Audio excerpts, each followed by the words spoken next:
பாரதிராஜா ஆகட்டும், பாக்யராஜ் ஆகட்டும் அந்த பீரியட் ஒண்ணு இருக்குல்ல.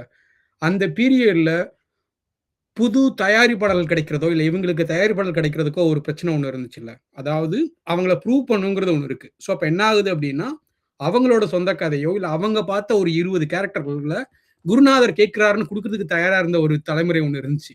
அந்த தலைமுறை இப்ப இல்லன்னு நான் நெனைக்கிறேன். இப்ப இவரு பாலா கிட்டயே ஒருத்தன் போய் அசிஸ்டன்ட்டா சேர்றான் அப்டின்னா, அவன் ஏன் சேர்றான்னா, அவன்ட்ட ஒரு கதை ஒண்ணு இருக்கும். அந்த கதையோ, அந்த சீனையோ பாலா கிட்ட சொல்லவே மாட்டான்.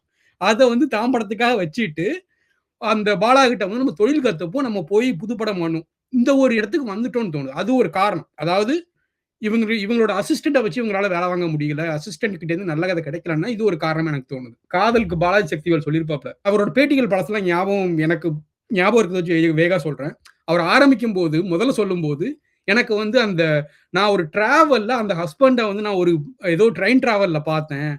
அப்போ வந்து அவர் என்ட்ட சொன்னாரு அப்படிங்கிற மாரி சொன்னாரு. அவர் என்ன சொல்லுவாருன்னா, அந்த கிளைமாக்ஸ் மட்டும் தான் என்கிட்ட சொன்னாருங்கிற மாரி சொல்லுவாப்ல. அதிலிருந்து அதுக்கு அடுத்தடுத்த பேட்டிகள்ல என்ன ஆயிடுச்சு அப்படின்னா, கல்லூரிலாம் வந்ததுக்கப்புறம் பார்த்தோம்னா, எனக்கு முழு கதையுமே சொல்ட்டாங்க. அவங்க லைஃப்ல நடந்த எல்லாத்தையுமே சொன்னாங்க.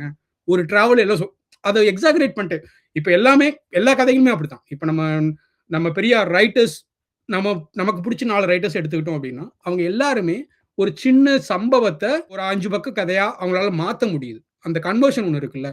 அதுதான் இவங்களுக்கும் நடக்கும். இவங்க என்ன பண்றாங்க, இவங்க ஒரு சம்பவத்த கேட்கறாங்க, இல்ல ஒரு கேரக்டர பார்க்குறாங்க. அந்த கேரக்டர நம்ம எப்படி கொண்டு போய் எக்ஸாகரேட் பண்றது? நான் பிதாமகன பத்தி நம்ம பேசிட்டு இருக்கும்போது ஏதோ சொன்னேன்னு நெனைக்கிறேன். அந்த சூர்யா கேரக்டர்ங்கிறதும் ஒண்ணு, விக்ரம் கேரக்டர்ங்கிறதும் ஒண்ணு. 2ம் தனிப்பட்ட கேரக்டர்ஸ். 2ம் வேற எங்கேயோ வேற இடங்கள்ல பார்த்த 2 கேரக்டர்ஸ். இதுல ஒண்ண மட்டும் வச்சு நம்ம கமர்ஷியலா ஹிட் பண்ண முடியாது. அல்லது ஒண்ண மட்டும் வச்சா அது முழுமை அடையாது அப்படிங்கிறதுக்காக 2வது கேரக்டர் உள்ள கொண்டு வராரு. இதே தான் அவன் இவன்லயும் எனக்கு தோணுச்சு. அந்த 2 கேரக்டர் வந்து 2 தனி கேரக்டர்ஸ். அந்த 2யும் அண்ணன் தம்பி ஆக்கணும். அத வந்து ஒரே வீட்டுக்குள்ள 2 பேர் ஆக்கணும். இது எல்லாமே வந்து அத கனெக்ட் பண்றது, அது சிஸ்டமா மாத்துறது தான் அப்படிங்கிற மாரி தான் எனக்கு தோணுச்சு. அந்த பிதாமகன் 2 படமா எடுத்திருந்தா அப்படின்னா, எக்ஸ்ட்ரா 2 கிளாசிக்ஸ் கிடைச்சிருக்கும். ஆனா, அது வியாபாரம் ஆயிருக்காது. இப்ப ஆன அளவுக்கு கூட அது வியாபாரம் ஆயிருக்காது. பிதாமகன் எனக்கு நல்லா அந்த ஃபர்ஸ்ட் ஆனந்த விகடன் அது என்ன அந்த போஸ்டர் ஒண்ணு போட்டாங்க ஞாபகம் இருக்கு. அவன் சூர்யாவும், விக்ரமும் அந்த தோள்ல சாஞ்சுகிட்டு ஒண்ணு இருக்கிறது. நல்ல ஞாபகம் இருக்கு. அது ஒரு ஷாக்கிங் ஃபேக்டர் குடுக்குறது இல்ல.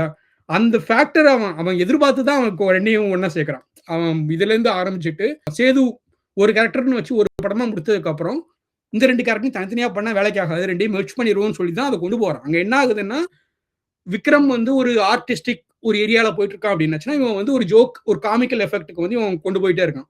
சூர்யாவோட கேரக்டர். அதுக்கப்புறம் அத ரிப்பீட் பண்ண, அதே மேஜிக்க ரிப்பீட் பண்ண, அந்த பேட்டர்ன ட்ரை பண்ண எதுவுமே ஒர்க் அவுட் ஆகலன்னு எனக்கு தோணுது.